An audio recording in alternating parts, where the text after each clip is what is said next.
오늘 저희 함께 보실 하나님 말씀 사도행전 12장 25절부터 13장 3절까지 말씀입니다. 사도행전 12장 25절부터 13장 3절까지 말씀입니다. 신약성경 208페이지입니다. 신약성경 208페이지 사도행전 12장 25절부터 13장 3절까지 말씀 다 찾으신 줄로 알고 제가 봉독하도록 하겠습니다. 바나바와 사울이 부조하는 일을 마치고 마가라 하는 요한을 데리고 예루살렘에서 돌아오니라.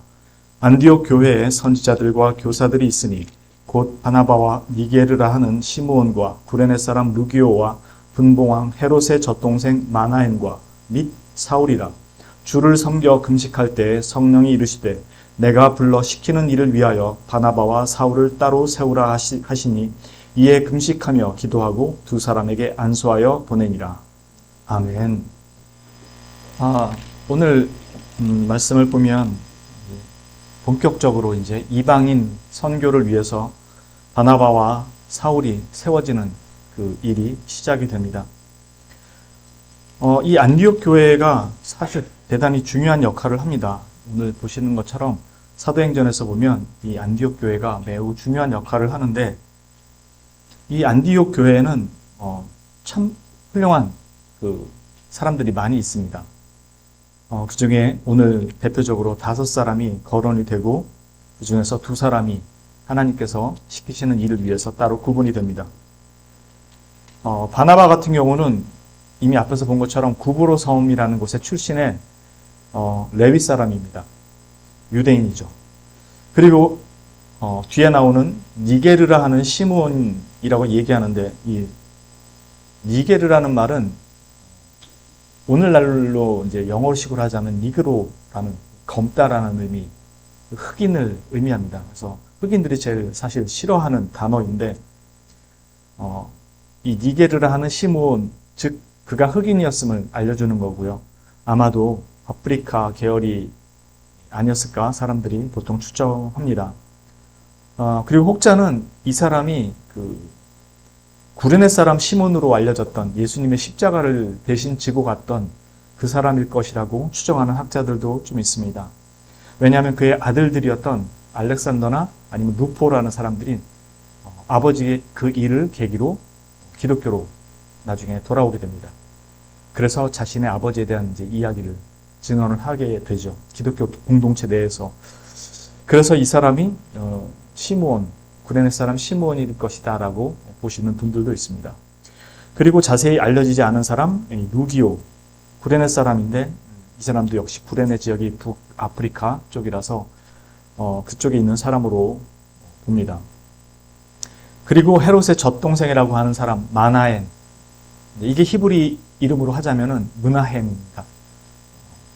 마나엔이라고 하는 그 헤롯의 젖동생이었던 사람인데 젖동생이라는 것이 가지는 의미가 많아서 헤롯 왕실과 친분이 있었던, 그래서 그 헤롯과 가까이 있었던 사람 중에 한 사람일 수도 있고요. 친구일 수도 있고, 아니면 젖동생이라는 의미에서 조금 더 그 젖동생이라는 말 자체에 포인트를 두었을 때 유모로부터 자라기 때문에 보통 왕가에서 유모의 자녀일 수도 있는 거죠. 젖동생이라는 의미에서. 어쨌든 왕가의 혜택을 누리면서 자란 사람입니다.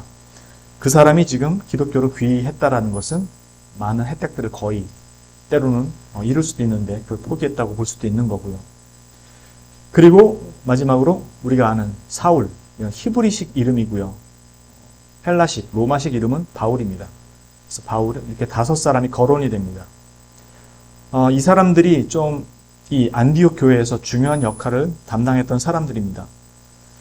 그런데 이 사람들을 선교사로 파송해서 보내는데 이 선교사로 파송해서 보내는 실제적인 주체가 누구냐면 성령님이십니다. 그래서 성령님께서 이들을 따로 세워서 내가 시키는 일을 위해서 구별하라고 이야기합니다. 말씀하십니다.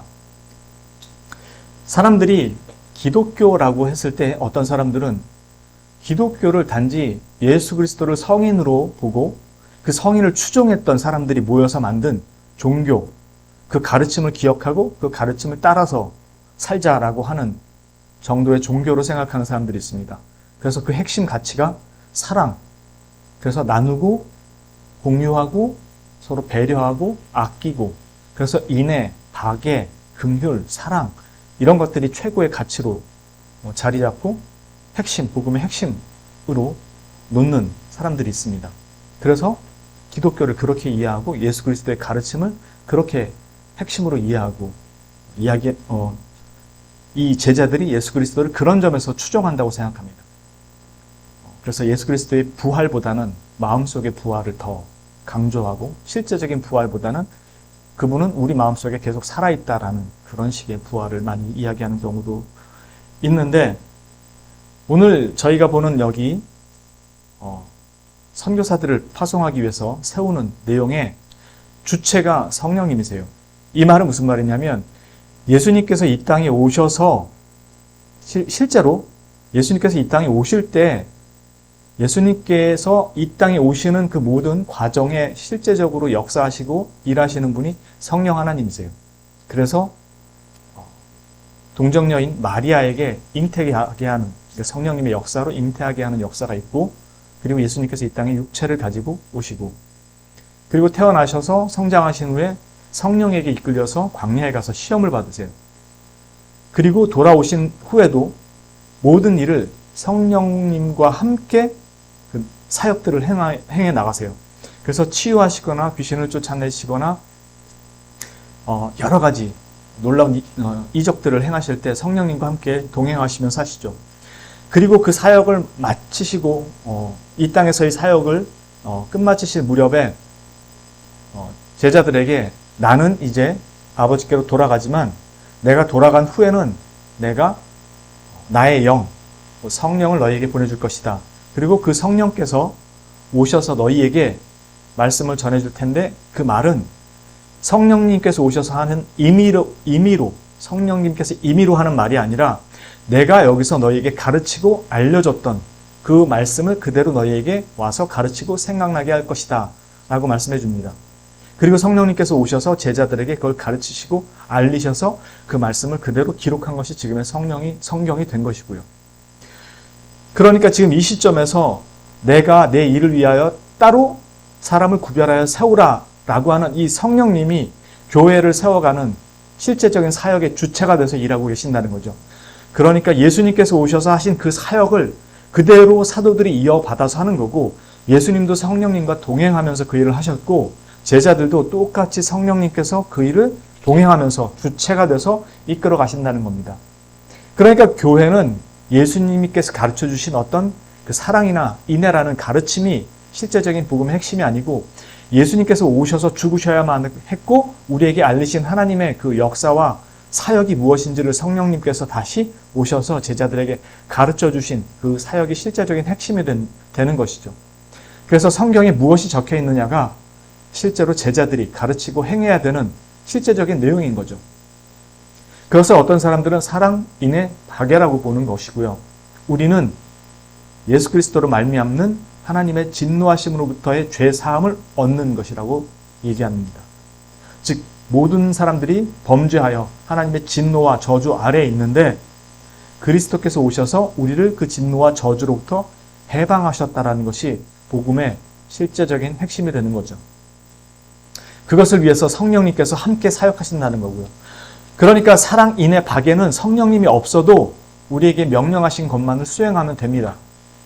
그러니 성령님은 우리에게 사랑을 생각나게 하고 인애와 박애를 생각나게 하시는 분으로 어떤 사람들에게는 이해가 되는 것이고 우리에게는 아무것도 할 수 없는 우리를 위해서 그 일을 실제적으로 이끌어 가시는 주체가 성령님이 되시는 거죠. 예수님께서 행하신 것처럼 사도들이 행한 것처럼 우리들도 동일하게 그 일을 행하는 그 모든 일의 실제적인 주체가 성령님이 되신다는 것입니다. 이런 의미에서 사역자는 임의로 세워지지가 않습니다. 우리는 이미 권위라는 것이 무엇인지를 앞에서 여러 번 배웠는데 권위주의와 권위는 분명히 다릅니다.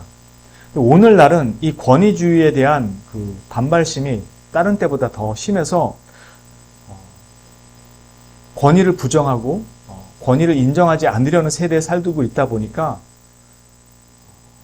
권위는 당연히 필요함에도 불구하고 권위 자체를 거부하려는 성향이 되게 많아졌습니다. 권위주의는 되게 나쁩니다. 바람직하지 않습니다. 그러나 권위는 정말로 필요합니다.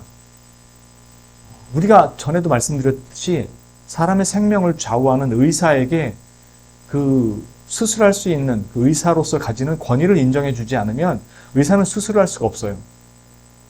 법관이나 법조인들에게 그 법에 관련된 일을 할 수 있는 권위를 부여해 주지 않으면 판결을 내릴 수가 없고 변호를 할 수가 없습니다. 권위주의적인 판사나 권위주의적인 검사는 문제가 있는 거지만 법을 집행하고 그것을 사회를 유지하기 위해서 그것을 수행해 나가야 되는 법조인들에게 주어진 그 권위는 당연히 있어야 되는 것이죠. 그건 사회가 그들에게 부여한 허락한 권위입니다. 그걸 함부로 휘두르는 권위주의는 나쁜 거지만 그 권위 자체는 반드시 있어야 되는 거죠. 마찬가지로 사역자들도 임의로 세워지지 않는다라는 의미는 그들을 세우시는 주체가 성령님이라는 뜻입니다. 즉 하나님께로부터 부름받은 자들이 사역자로 세워지는 겁니다. 교회의 직분자로. 전에도 말씀드린 것처럼 교회의 직분자는 딱 두 가지 종류입니다. 장로와 집사. 그래서 장로는 가르치는 장로와 다스리는 장로. 그래서 가르치는 장로인 목사와 교사. 오늘날로 말하자면 가르치는 장로의 경우는 교사라고 하는 표현은 신학교 교수나 이런 쪽에 더 가깝습니다. 주일학교 교사를 말하는 게 아닙니다. 그리고 집사, 교회의 섬김과 봉사를 위해서 수고하는, 헌신하는, 충성하는 그 따로 세워지는 분들이 집사이죠. 그래서 이 두 직분에는 교회가 부여하는 그 권위가 있습니다. 물론 하나님께로부터 예수 그리스도로부터 위임받은 그 교회가 가지는 권한입니다. 그래서 오늘 말씀에 보면 성령님께서 내가 보낼 사람 바울과 사울을 따로 세우라고 얘기합니다. 무엇을 어떻게 해야 되는지 모르지만 바나바와 사울은 따로 세워서 내가 시킬 일에 그들을 안수하고 따로 세우라는 말에 어디로 가야 될지 뭘 해야 되는지 모르는 상황에서 순종하고 나옵니다. 즉 마치 아브라함이 갈 바를 알지 못하고 믿음으로 나왔다는 말처럼 지금 이 두 사람은 어떤 일을 시키실지 모르는데 실상 여러분들이 아시는 것처럼 이들은 죽음에 내몰리는 길로 고통스러운 길로 세움을 받기 위해서 부름을 받습니다. 어떤 일인지 모르는데 그들은 나와서 순종합니다. 전에도 말씀드린 것처럼 하나님은 우리에게 모든 것을 다 보여주시고 모든 것을 알려주시고 그 일을 행하게 하지 않습니다. 때때로 알지 못하는 길로 우리를 보내시고 거기서 순종하기를 원하시죠. 어찌됐든 이들은 알지 못하는 그 자리로 부름을 받고 나왔고 순종합니다. 성령님께서 이들을 따로 세우라고 하셨을 때 이 부르심은 어떻게 나타났는가? 성경은 자세하게 기록하고 있지 않아요. 이들이 부르심을 받았다라고 얘기할 때 이들을 우리가 생각하는 것처럼 직접 성령님께서 음성으로 말씀을 하셔서 이들을 세우게 하셨는지 아니면 이 교회에 있는 선지자들을 통해서 세우게 하셨는지 그래서 그 선지자들이 말씀을 전해서 세우게 하셨는지 아니면 각 사람의 마음에 이 감동을 주시고 비춤을 주셔서 세우게 하셨는지 정확히 기재가 되어 있지 않습니다. 아마도 추측컨대 이 안디옥 교회는 선지자들도 있었고 교사들도 있었기 때문에 선지자들을 통해서 하나님께서 이들을 따로 세우게 하시지 않았는가 조심스럽게 추측을 해봅니다. 그럼에도 불구하고 이들 모두가 한 뜻으로 모일 수 있었던 것은 성령님께서 감동 감화를 통해서 그 마음에 비춤이 있었던 것으로 생각이 됩니다. 어떻게 그걸 알 수 있는가? 보면 2절에 어떻게 나오냐면 주를 섬겨 금식할 때 성령이 이르시되 내가 불러 시키는 일을 위하여 바나바와 사울을 따로 세우라 하시더니 즉 이들은 매일의 삶 속에서 경건을 지키기 위해서 금식도 하고 늘 기도하며 하나님의 말씀과 뜻을 구하는 일에 매우 열심을 내고 있었다는 것입니다. 그래서 하나님의 말씀에 귀가 밝아 있었고 그 말씀에 민감하게 반응할 수 있는 늘 그렇게 준비한 경건한 신앙인으로서의 삶을 살고 있었다는 것입니다.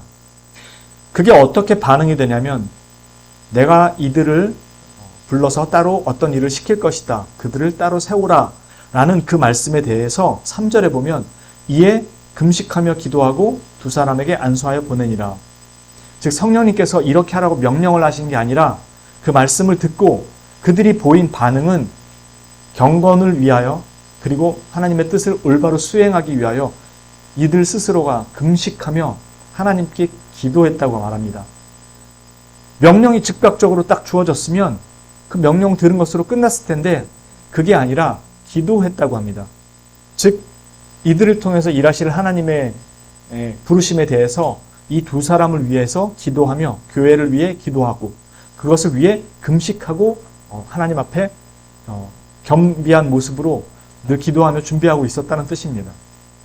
즉 하나님께서 어떻게 하라를 다 가르쳐주지 않으셨지만 이 두 사람을 세우라는 말씀을 듣고 교회는 거기에 맞게 겸비하며 낮아진 자세로 하나님 앞에 기도하면서 이들을 어떻게 할 것인지를 기다리고 있었던 것입니다.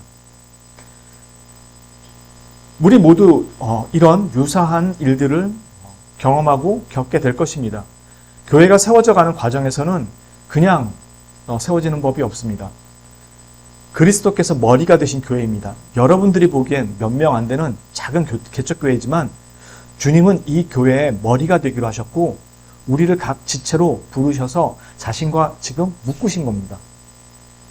그러니까 1000명, 10,000명, 10만 명 되는 큰 교회에 머리가 되셔서 그럴듯한 모습을 세상에 보이실 뿐만 아니라 그런 하나님으로서만이 아니라 이 초라하기 그지없는 몇 명 되지 않는 교회에 머리가 되시기로 결정하셨고 작정하셔서 우리를 그 지체로 부르셨다는 겁니다.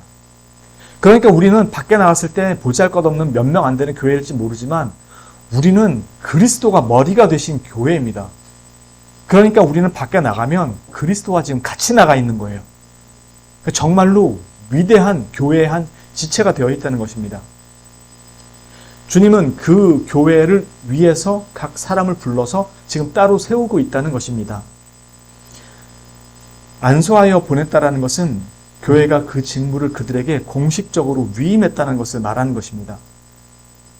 즉 오늘날 선교사를 파송하거나 목사를 세울 때 교회가 행하는 그 일들, 그것은 임의로 내가 주님을 위해서 나가서 이거 할게요. 저 보내주세요. 라고 해서 그들을 세우는 것이 아니라 하나님께서 부르신 사람만이 그 일을 감당한다는 것입니다.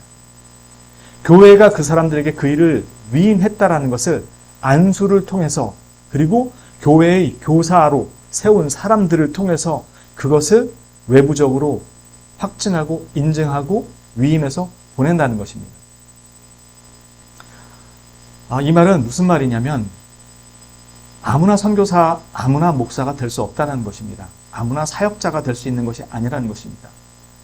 그냥 신학교 3개월, 6개월 하나님이 나 부르셨어 해서 가서 자기가 목사하고 싶다 해서 목사할 수 있는 것이 아닙니다. 우리가 오해는 하지 마십시오. 그분들을 폄하하거나 낮춰서 말하는 것이 아니고 그분들은 우리가 이미 앞에서 본 것처럼 안디옥 교회에서 여러 곳으로 나간 사람들 그리고 예루살렘 교회가 핍박을 받아서 흩어져 나가 있는 사람들이 복음을 전하는 그 사람들은 선교사가 아니라 복음을 전하는 그냥 복음 전파자들입니다. 각각 개인 성도로서 복음을 전하는 그냥 복음 전파자들, 각 개 교회로 하나님을 증언하는 자들입니다. 우리 모두가 여기에 해당됩니다. 우리가 그들을 선교사가 아니라고 말하는 건 아니지만 분명히 그들도 선교사라고 이야기할 수 있는 것이지만 교회가 공식적으로 위임한, 교회가 파송한 선교사는 아닌 것이죠. 그렇기 때문에 우리 모두는 어디 흩어져 있든 간에 그리스도의 복음을 증언하는, 복음을 전파하는 자들, 증언자들인 건 분명하지만 교회로부터 위임받은 그 권위를 위임받고 파송받은 선교사는 아닙니다. 왜 그런가? 여러분도 아시겠지만 여러분들 스스로가 나가서 복음을 전할 때 많은 오류가 생깁니다. 여러분들이 경험한 것들이 항상 우선이 되고 지금 이 순간도 여러분들이 교회에서 배워도 늘 자기 경험이 우선이 돼요. 절대로 안 고쳐집니다. 왜냐하면 자기가 받은 은혜와 경험들이 너무 많아서 그게 성경보다 위에 있어요, 항상. 그래서 그걸로 성경을 해석하려고 그래요. 성경으로 그것을 해석하려고 하지 않고.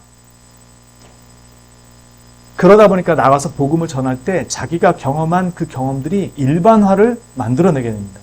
그래서 이렇게 해봐. 내가 이렇게 해주셨어. 가 항상 일반화가 돼요. 그래서 다른 성도들한테도 자기가 경험한 게 우선이 되고 자기가 이해하고 느낀 게 항상 중심이 돼요. 물론 그것만으로도 주변 사람들에게 복음을 전하고 그들이 받고 은혜를 누리는 것들이 분명히 있습니다. 그리고 하나님들은 각 그 사람들을 통해서 하나님께로 돌아오는 여러 가지 일들을 행하시고요. 그럼에도 불구하고 성경이 기준이 되지 않는 것들이 때때로 많이 있기 때문에 자기 경험이 기준이 되는 것들이 많이 있기 때문에 복음을 전할 때 오류와 실수가 많이 생깁니다. 그건 목사들도 많이 생겨요. 그래서 철저하게 공부하고 정말로 많이 책을 보고 교리를 배우는 것입니다. 그래서 바나바와 바울이라는 교회의 교사 이 5명 중에서 시므온, 바나바, 루기오, 그다음에 마나엔, 사울 이 5명 중에서 바나바와 사울이라는 두 교사를 따로 선별해서 교회에서 그들에게 위임을 해서 나가서 복음을 이방 땅에 전하게 한 것입니다. 그래서 그들이 나가서 교회를 세우며 말씀을 전하고 선포하고 가르치는 것입니다.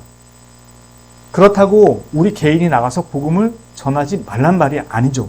우리는 우리가 만난 하나님, 그리고 우리에게 베푸신 은혜, 우리가 들은 복음, 이것들을 전하는 것입니다. 증거하는 것이고요. 그러나 그들이 교회의 교사와 선생이 될 수 없다는 거죠. 그건 교회가 위임한 사람에게 국한되어 있다는 것입니다. 그걸 성령님께서 부르셔서 따로 세우신다는 것입니다. 그러니까 내가 일단 주님을 위해서 죽을 각오돼 있어요 라고 해서 선교사와 목사로 세우는 것이 아니라는 것입니다. 그것이 어떻게 사역자로 증명되느냐는 내적 부르심, 즉 주님의 부르심이 첫 번째 요소고요. 모든 사람들이 나 주님을 위해서 죽을 각오돼 있어요 라고 하는 사람들 많이 있습니다. 물론 저도 그랬고요. 그래서 제가 기도한 내용 뭐였냐면 주님, 제가 정말로 주님께 부르심 받은 사람이 맞습니까? 라는 기도였어요. 거기에 대해서 주님은 나중에 오랜 시간이 지난 다음에 부르심에 대한 응답을 주셨습니다. 그럼 나는 이제 나가서 목사가 돼도 되는가? 아닙니다. 그렇게 끝나고 목사의 훈련을 받으면서 각 지교회로 가서 전도사 사역을 합니다. 그리고 이 목사는 노회라는 곳에 소속이 되어서 노회로부터 각 목사님, 노회에 소속된 목사님들로부터 지도를 받습니다. 그러면서 노회 목사님들을 통해서 검증을 받는 것입니다. 이 사람이 정말로 콜링이 있는 사람인가, 부르심이 있는 사람인가, 그리고 정말로 목사의 자격과 자질을 갖추고 있는 사람인가 훈련을 시킵니다. 봅니다. 그리고 인성, 인품 모든 것들을 살핍니다. 그리고 각 지교회를 보내서 우리 교단 같은 경우는 2년 반 이상의 훈련 기간을 그 지교회, 교단에 소속된 지교회에서 훈련을 받게 합니다. 그리고 그 목사로부터 검증을 받습니다.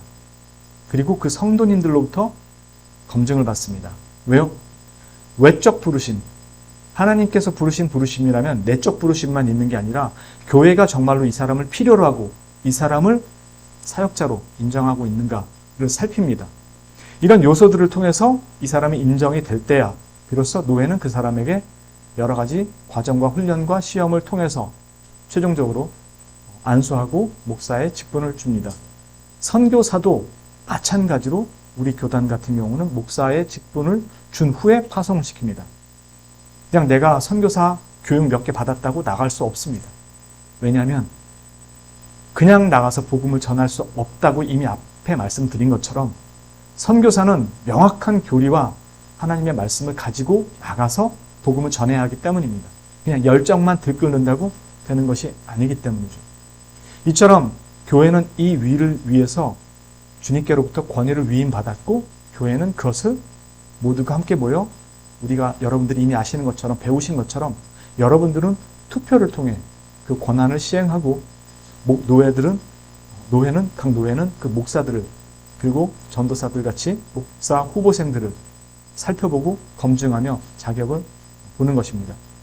그래서 교회의 지도를 벗어나서 다른 것을 할 수가 없습니다.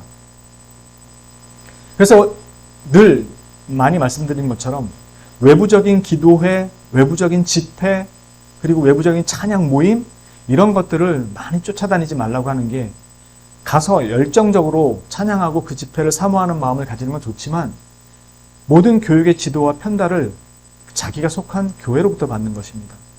아무 곳에나 가서 유명한 찬양팀이 있다고 와서 거기서 받는 것이 아니고요. 그래서 각 지교회에서 성경 공부하고 가르치고 알리고 여러분들에게 말하는 것들에 대해서 따라오고 그 권면을 받아들일 수 있어야 되고 그 치리를 따라올 수 있어야 되는 것입니다. 모든 분이 다 여기 속해입니다. 특히나 사역자라면 더더욱 그걸 따라와야 됩니다. 왜냐하면 목사 후보생 같은 경우는 노회에 소속되는 사람이기 때문에 철저하게 노회의 가르침과 그 내용에 순종해서 와야 하는 것입니다. 그리고 이 교회는 노회에 소속된 교회이기 때문에 노회로부터 내려오는 모든 내용들에 대해서 발맞춰 함께 나아가는 것들이 너무 필요합니다.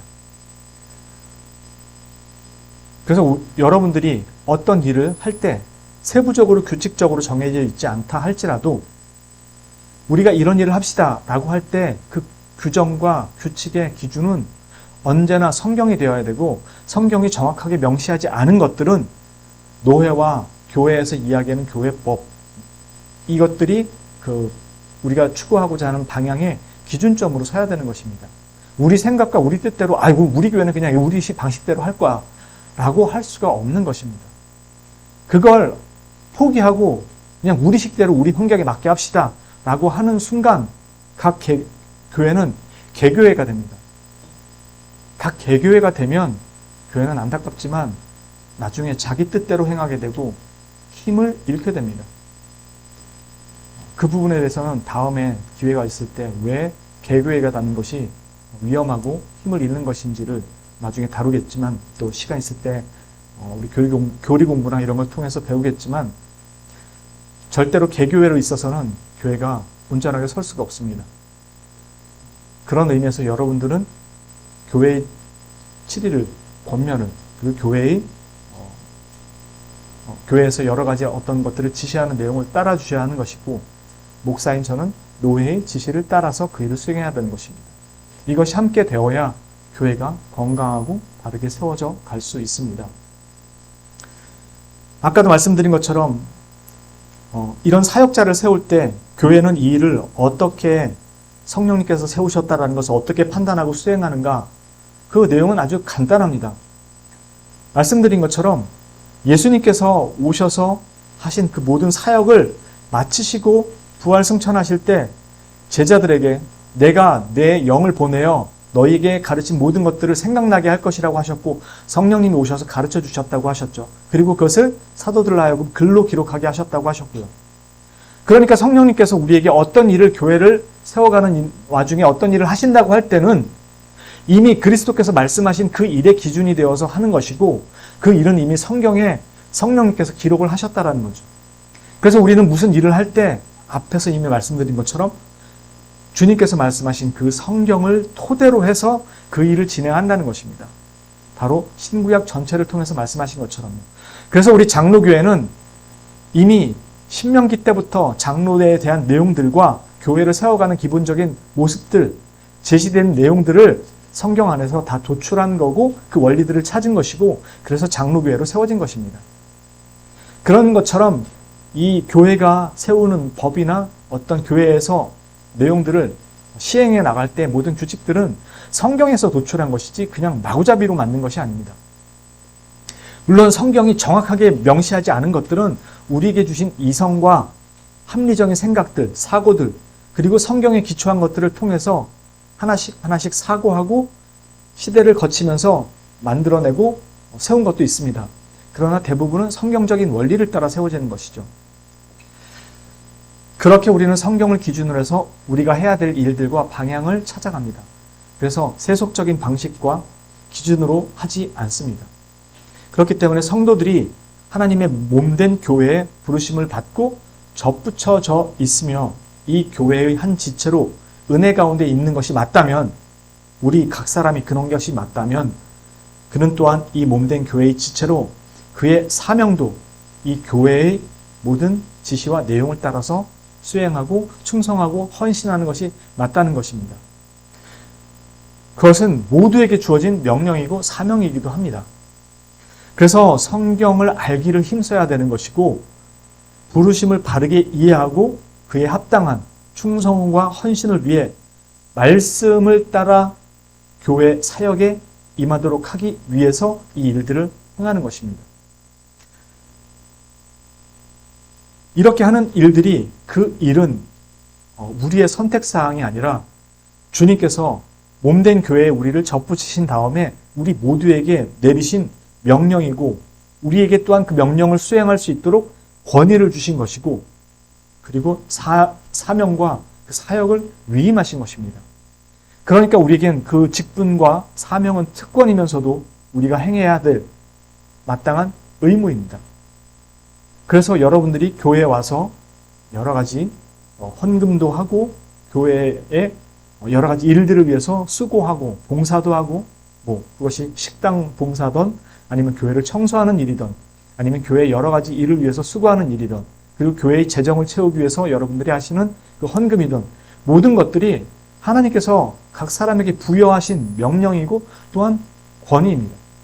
그래서 집사는 집사라는 그 직분을 수행하기 위한 권위가 주어져 있는 것이고, 다른 사람들은 그 직분 수행에 수용하고 따라주고 거기에 순종해 줄 줄 알아야 되는 것입니다.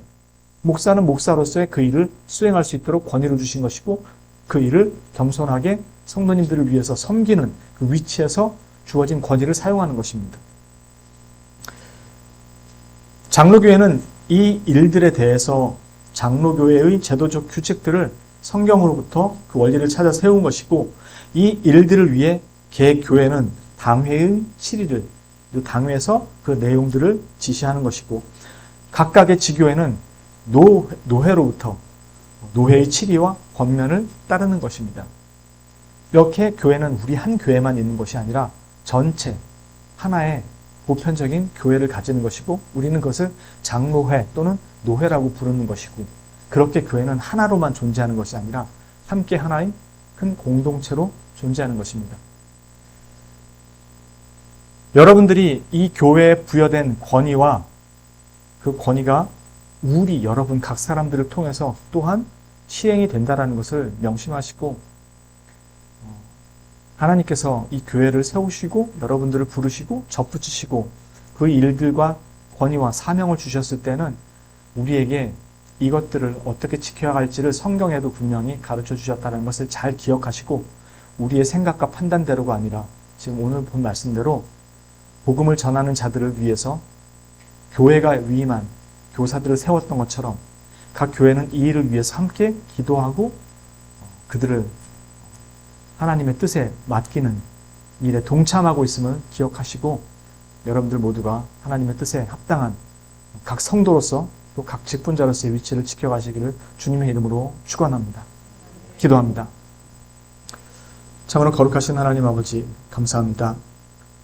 교회를 세우시고 이 교회에 각각의 직분을 주시면서 하나님의 몸된 교회를 세워가고 지켜가게 하신 그 모든 일들을 우리가 거룩하게 수행할 수 있도록 주님께서 은혜와 지혜를 주옵소서. 특별히 우리에게 이 말씀을 통해서 교회에 있을 모든 일들을 가르치시고 또 알리시고 권면하시며 또 우리에게 그 일을 수행하도록 명령하신 줄 압니다. 믿음으로 기꺼이 즐거운 마음으로 감사와 기쁨으로 이 일을 수행할 수 있게 하여 주시고, 지혜와 명철을 주셔서 하나님의 뜻을 잘 분별해서 이 일을 수행해 나가는, 그래서 한 마음으로 모여 음식하며 기도하며 하나님의 은혜와 뜻을 구하고 모든 일에 자발적으로 순종하며 기쁨으로 나아가는 하나님의 복된 교회 될 수 있도록 인도하여 주옵소서. 이 모든 말씀을 거룩하시고 우리의 유일한 구원자 되시는 구주 예수 그리스도의 이름으로 기도합니다. 아멘.